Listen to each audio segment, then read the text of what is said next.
Ya pemirsa, program ketahanan pangan merupakan program yang saat ini digalakan oleh pemerintah Provinsi Kepulauan Bangka Belitung. Terlebih saat ini pandemi COVID-19 belum berakhir.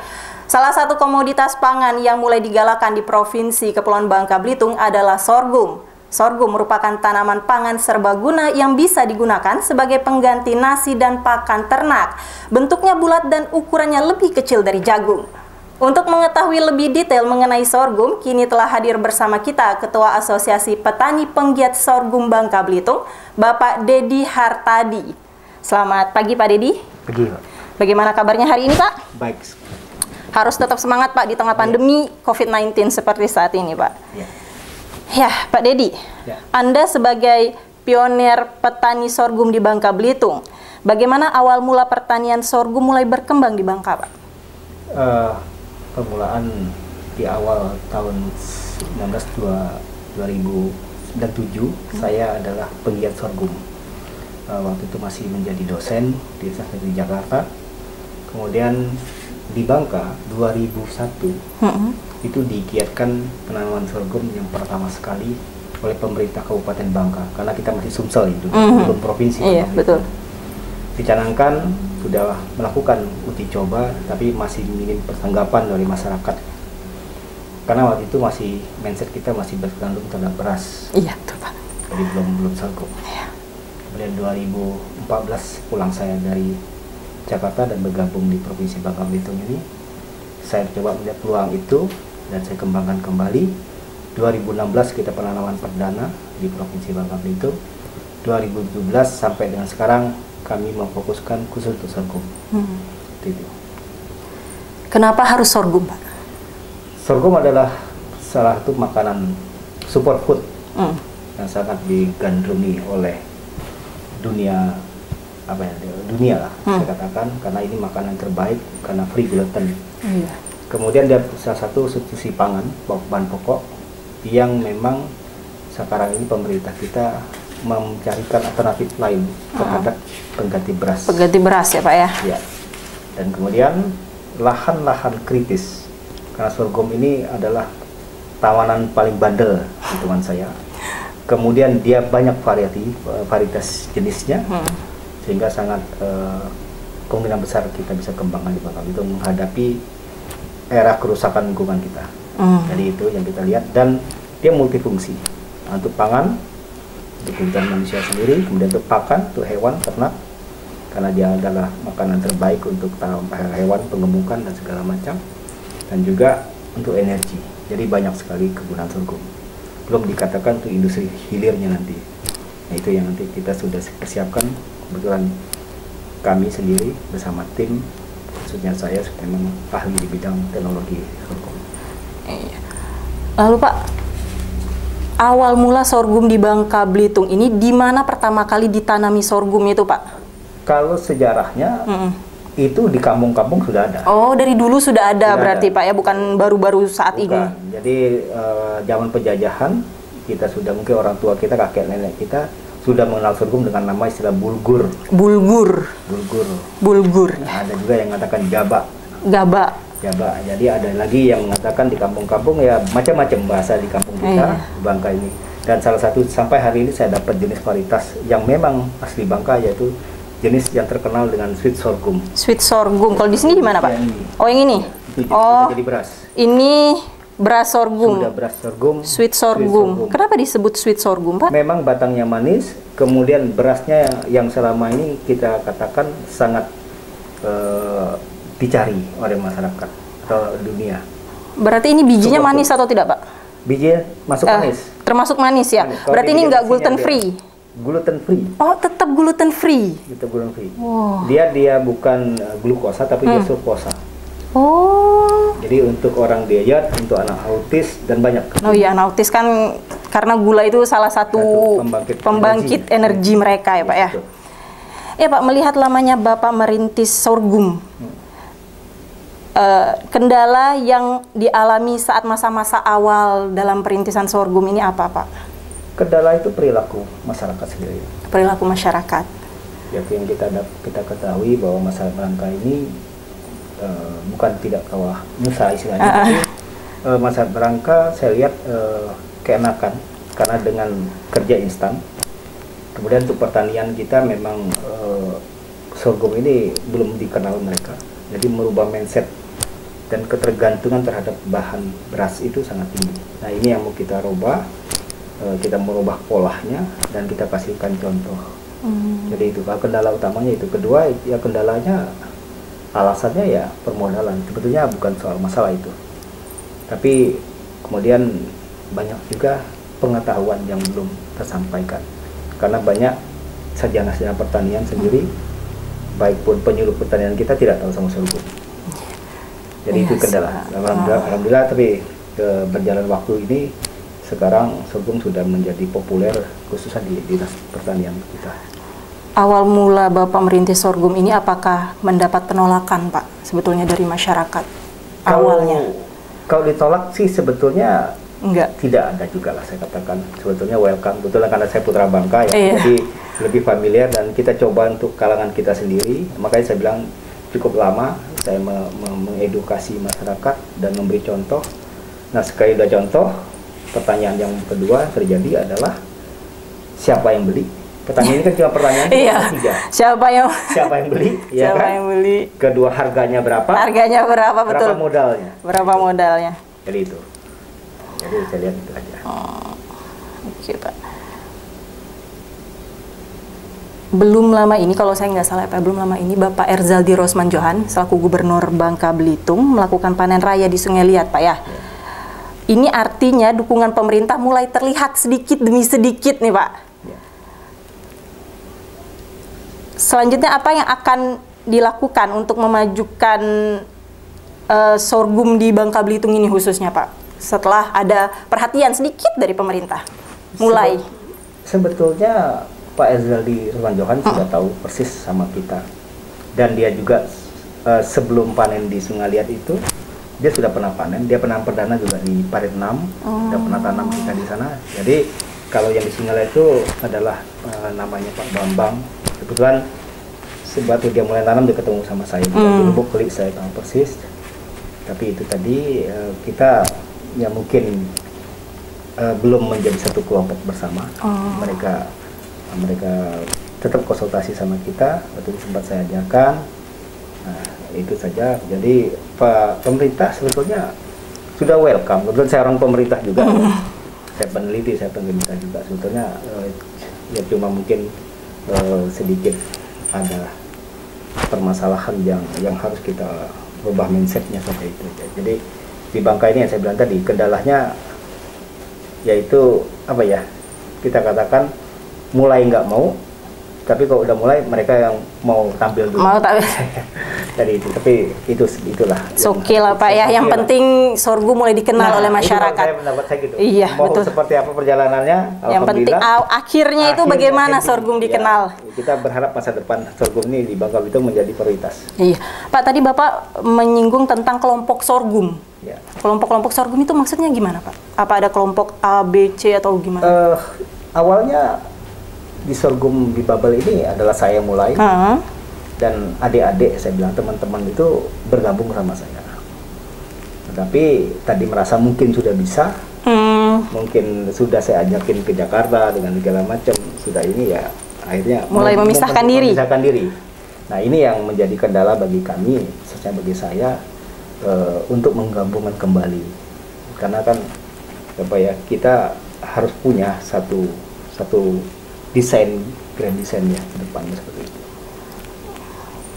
It's okay aja lah. It's okay lah Pak ya, yang penting hasil akhirnya Pak ya. Alhamdulillah.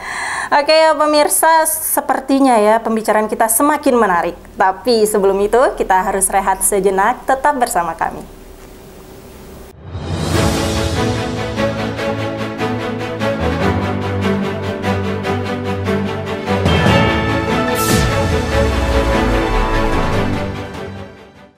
Ini berita ekonomi. Baru dan berbeda dari berita lainnya. Saya Syahna Suartono, This Update di iNews. Yang baru di iNews dengan konsep talk show hadir di prime time. Nggak cuma promosi, tapi berbagi ilmu dan informasi juga. Kenapa akhirnya beralih karyawan ke usaha sendiri selain... Hah? Hari gini masih cari kerja. Kenapa nggak jadi pengusaha?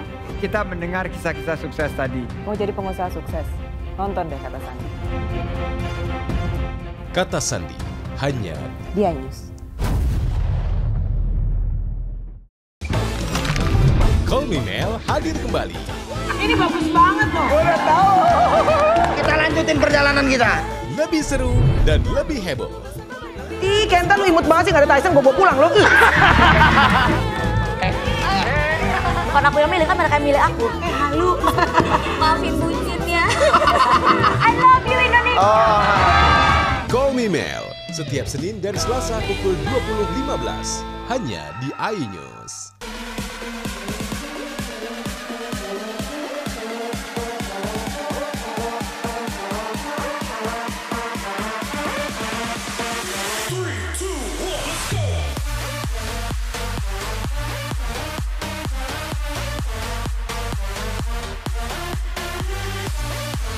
Pukul 1 siang. Dengan warna baru. Pastinya lebih seru. Lebih keren. Dan lebih kepo. Intense Reborn. Hanya di iNews.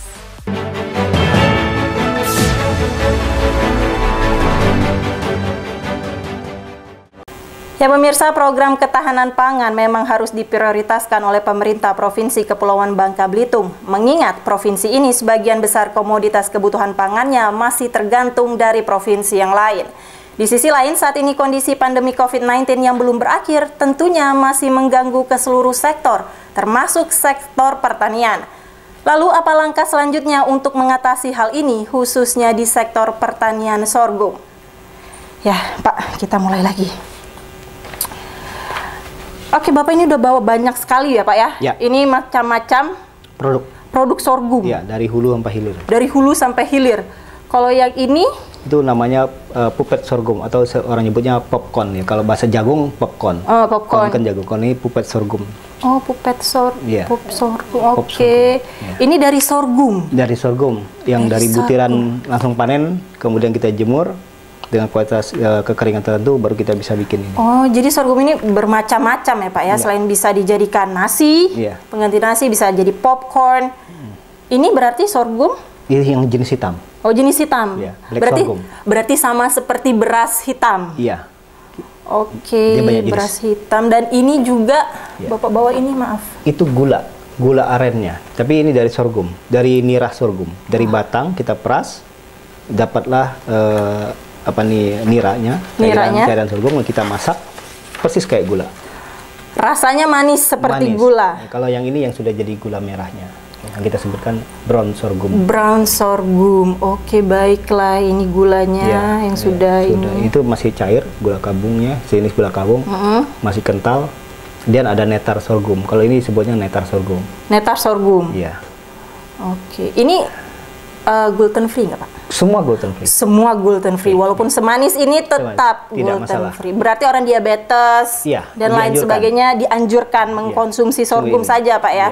Sebagai pengganti nasi dan gula-gula yang lainnya.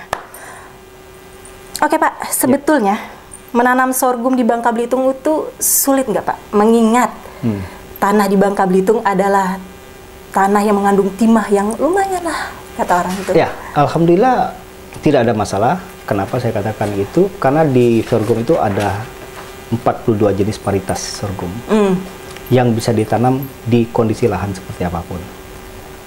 Kami sudah melakukan penanaman, uji coba penanaman dan melakukan produksi di lahan eks tambang timah. Eks tambang timah. Jadi lahan habis teling itu sudah kita ratakan, kita tanam. Hidup itu Pak? Alhamdulillah hidup, tanpa kita pupuk. Tanpa dipupuk, berarti gampang juga Pak ya? Tanaman tuh orang males. Seperti orang malas aja bisa nanam ini Pak ya? Tinggalin aja, 3 bulan sudah panen. Kayak rumput Pak? Seperti kayak jagung. Oh, kayak seperti jagung. Persis, kayak batang tebu.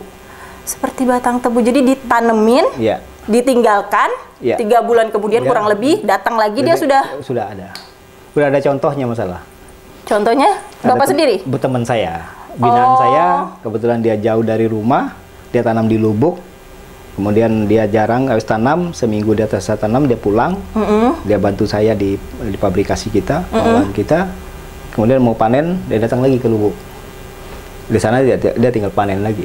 Tinggal panen, jadi panen tidak lagi. perlu didatengin sebentar-sebentar. Makanya saya bilang tanaman untuk orang malas. Tanaman untuk orang malas yang akan tumbuh dengan sendirinya.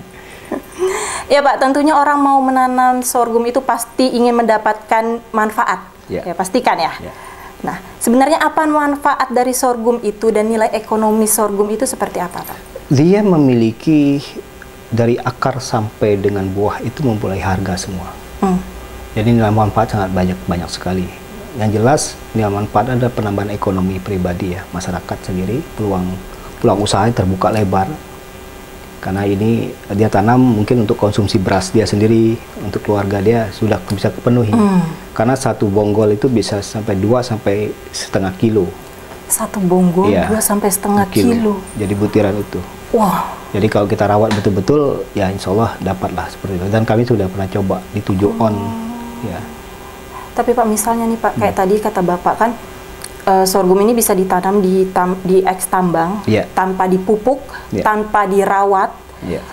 Apakah hasilnya akan sama dengan sorghum yang biasa kita rawat? Ya, sama aja kita dengan anak kita sendiri lah.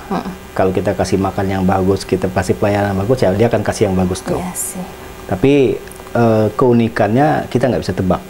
Kenapa saya bilang itu? Ternyata kita lihat ada juga yang tidak diurus, karena dia tanaman yang bandel. Tadi bilang kan, kalau unsur haranya bagus, dia dapetin, ya akan hasilnya bagus juga. Sorghum itu bisa dibuat ya seperti ini Pak ya? Jadi apa saja? Jadi kalau akarnya itu digunakan untuk obat-obatan herbal. Ya, kemudian daun bisa kita bikin teh. Kebetulan hari ini kita nggak bawa teh ya Pak ya? Tapi itu sudah kita ajarkan ke masyarakat. Teman tempat kami membina, yang saya bimbing. Daunnya juga untuk pakan ternak bisa. Kemudian batangnya itu jadi nira. Jadi kita peras, manisnya seperti ini, kayak minum tebu.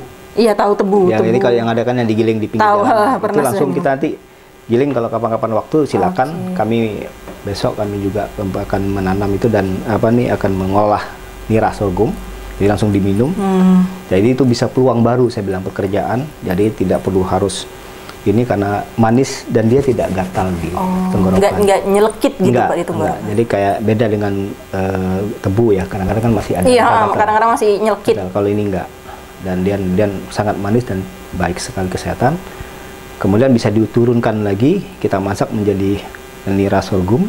Jadi sirup, kami punya sirupnya. Oh, punya sirup sendiri Pak. Kita bikinkan sirupnya, tinggal variasan rasa saja, kombinasi mau rasa kelapa, rasa apa ya kita tinggal itu inovasi kita. Dari situ kemudian kita jadikan berupa madu sorghum atau sebut nectar. Mana Pak dia Pak? Ya, kita nggak bawa, dia agak ini ada kayak kemudian nanti dari situ kita olah menjadi gula merah. Gula merah? Ya, kita katakan ini? Ya, ada cair maupun yang ada sudah yang, jadi ini yang bubuk ya? Ya, ada yang sudah brown sorghum.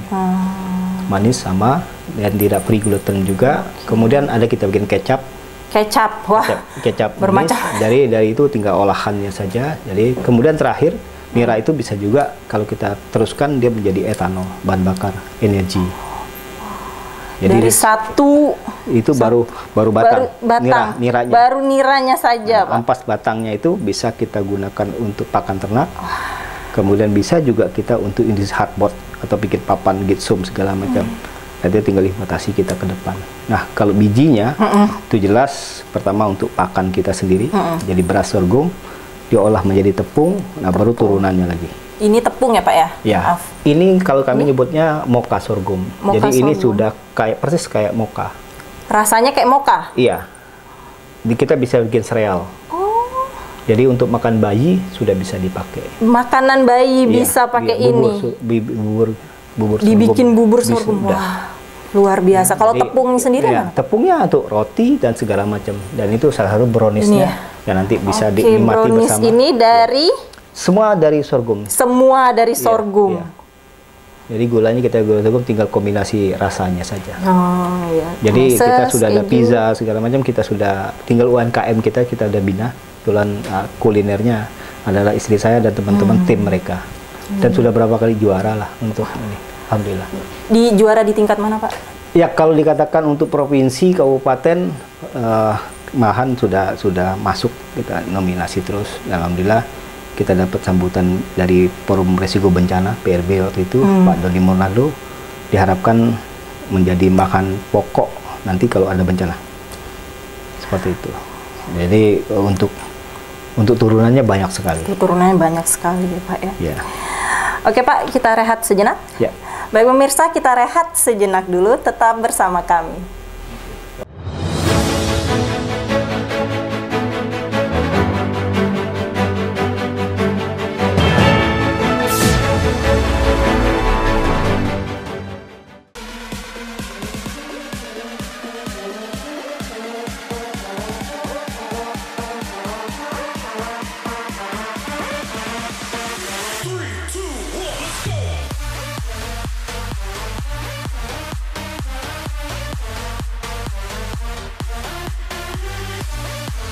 Pukul 1 siang. Dengan warna baru, Pastinya lebih seru lebih keren, dan lebih kepo. Intense Intense Reborn hanya di iNews. Ini dia, Sandiaga Uno! Wow, ini luar biasa nih. Tips usaha, berani mengambil resiko, keluar dari zona nyaman. Buat anak-anak milenial, mereka harus proaktif, harus jemput bola. Kata siapa? Kata Sandi! Kata Sandi, setiap Senin pukul 18.30, live hanya di iNews. Wah, kayak jawara nggak? Ini berita ekonomi. Baru dan berbeda dari berita lainnya. Saya Syahna Suartono, This Update di iNews. Yang baru di iNews dengan konsep talk show hadir di prime time. Gak cuma promosi, tapi berbagi ilmu dan informasi juga. Kenapa akhirnya beralih karyawan ke usaha sendiri selain? Hah? Hari gini masih cari kerja. Kenapa nggak jadi pengusaha? Kita mendengar kisah-kisah sukses tadi. Mau jadi pengusaha sukses? Nonton deh Kata Sandi. Kata Sandi, hanya Di iNews. Selamat malam pemirsa. Bapak sadar nggak menggantikan seorang menteri yang sangat populer? Ahmad Saroni mengatakan waktu saya gembel dulu. Seberapa gembel sih Anda dulu? Di Wuhan, apakah mereka menggunakan vaksin yang sama, Pak? Benih lobster. Yang sebelumnya dilarang untuk ditangkap sekalipun. Jangan jadi pejabat untuk jadi orang kaya. Salam inspirasi. After Hours with Helmi Yahya, setiap Jumat pukul 18.30, live hanya di iNews. Call Me Mel hadir kembali. Ini bagus banget loh. Udah tahu. Kita lanjutin perjalanan kita. Lebih seru dan lebih heboh. Ih, Kenta lu imut banget sih, gak ada Tyson, gue bawa pulang lo. Bukan aku yang milih, kan mereka yang milih aku. Halu. Maafin bucin ya. I love you Indonesia. Call Me Mel, setiap Senin dan Selasa pukul 20.15, hanya di iNews.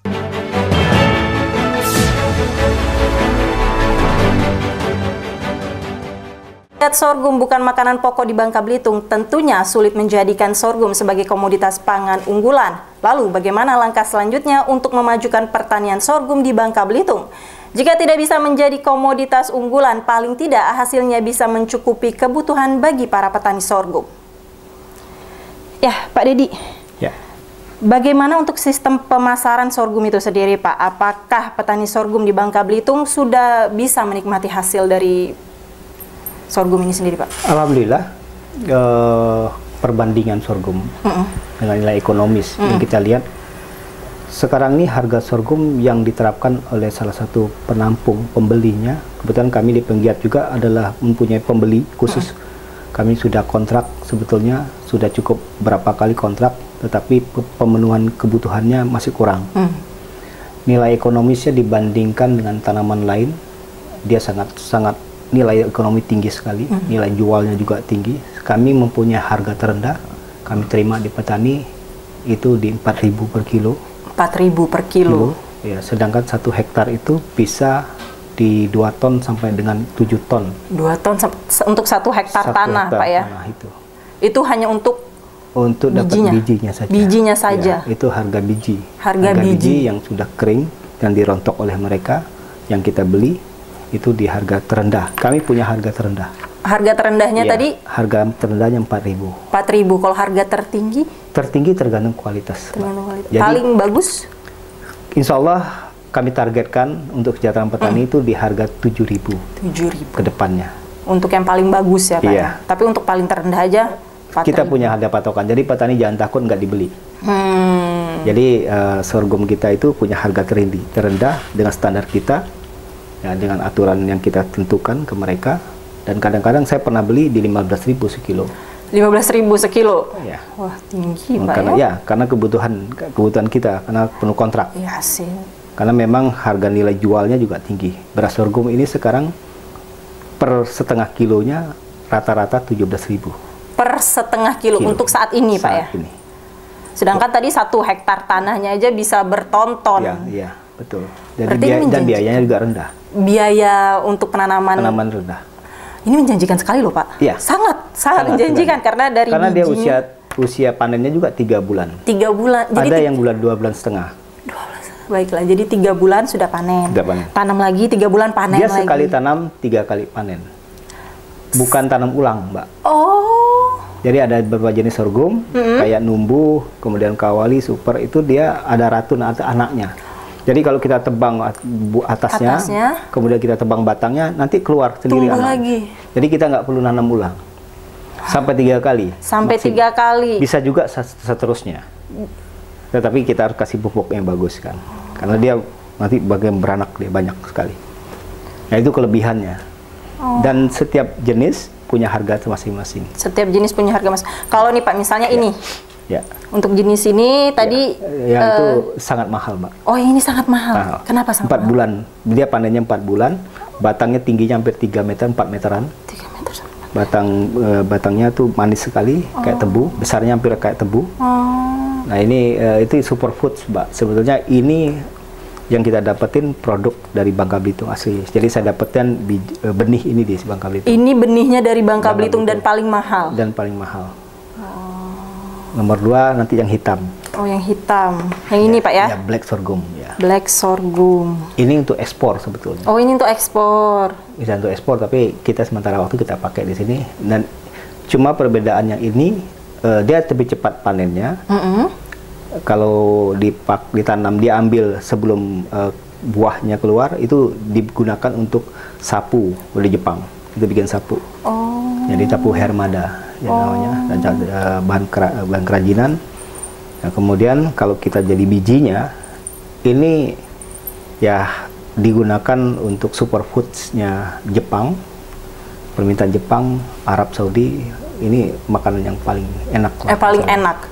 Ya, tapi dia malainya karena agak ringan, jadi untuk nanamnya mungkin orang untuk sampai dapat 1 kilonya agak sulit. Tapi harganya bagus. Harganya bagus. Lebih mudah dan tanamnya lebih umur pendek. Jadi kalau untuk nilai ekonomisnya sangat menjanjikan dengan sekali, jagung. Karena modal per hektar itu kalau kita buka lahan baru kurang lebih sekitar 16 juta. 16 juta untuk buka lahan baru tapi ini Pak ya? Ya, sudah pupuk dari mulai tanam sampai dengan dia panen pertama. Panen pertama kalau kita 4 ton ya, kita anggap 4 ton kali 4.000 kan 8 juta tambah batangnya. Nah, panen kedua terusnya sudah break even point kita. Nggak lama balik modal Pak ya? Sudah. Kita hitung selama ini di kami sendiri, alhamdulillah di bersihnya rata-rata 1 hektar tuh setahunnya mereka dapat 60 jutaan. 60 juta untuk 1 tahun. 1 tahun. 3 kali panen. 3 kali panen. Ya Pak, apakah Bapak sudah memiliki terobosan nih untuk memajukan pertanian sorghum di Bangka Belitung sendiri Pak? Alhamdulillah, kami sekarang tuh membuat program terobosan, yaitu dengan program yang kami namakan Pancahelik 5.0, berbasis kekuatan pertahanan dan keamanan pangan, pakan dan energi berbasis sorghum. Dan ini menjadi tren kami ke depan. Saya kebetulan penggiatnya utama, dan ini sudah kami tanamkan dan kami melakukan sinergi di di mana Pancahelik itu adalah akademisinya. Kami sudah kerjasama dengan UBB berkaitan dengan penelitian pengembangan, termasuk varietas benih yang kami akan unggulkan. Karena tanaman sorghum kita ini kita harap tidak ada boleh masuk dari luar lagi.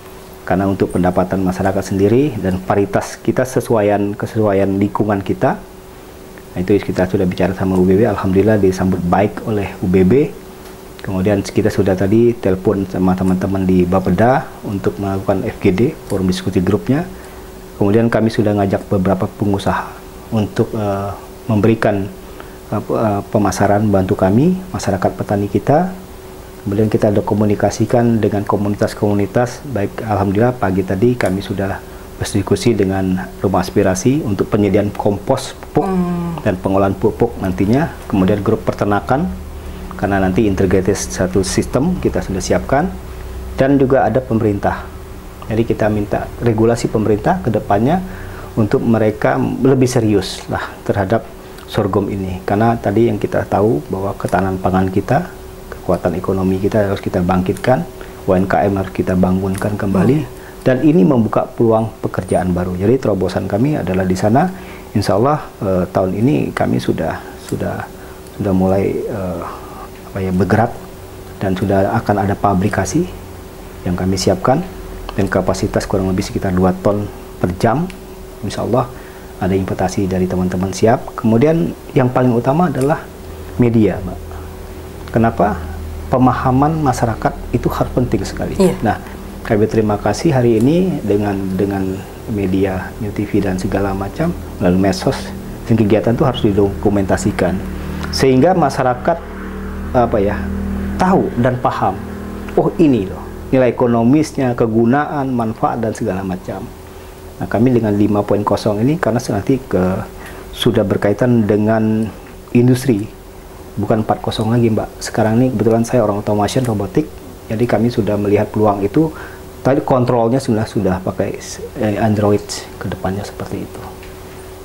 Ya pemirsa, data Kementerian Kesehatan RI mencatat bahwa sorghum memiliki kandungan protein, kalsium, zat besi, fosfor, dan vitamin B1 yang lebih tinggi dibandingkan dengan beras. Sorghum juga diklaim baik dikonsumsi penyandang diabetes lantaran kandungan gulanya yang rendah. Sebagai pakan ternak, batang dan daun sorghum bisa menjadi santapan sehat bagi sapi, kerbau, kambing, dan domba.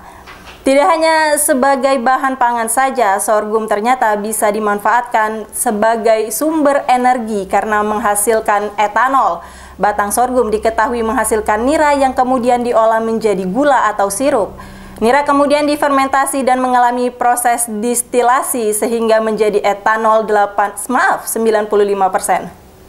Melihat manfaat sorghum yang begitu banyak, tentu kita tidak boleh meremehkan biji sorghum. Pemerintah daerah perlu mendorong kemajuan pertanian sorghum di Bangka Belitung, salah satu upaya mewujudkan ketahanan pangan daerah.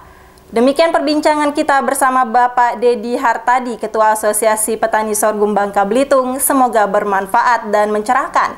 Saya dan kru yang bertugas mohon undur diri. Terima kasih atas kebersamaannya dan tetap saksikan program iSpeak setiap hari Minggu pukul 8:30 di iNews TV Pangkal Pinang. Sampai jumpa.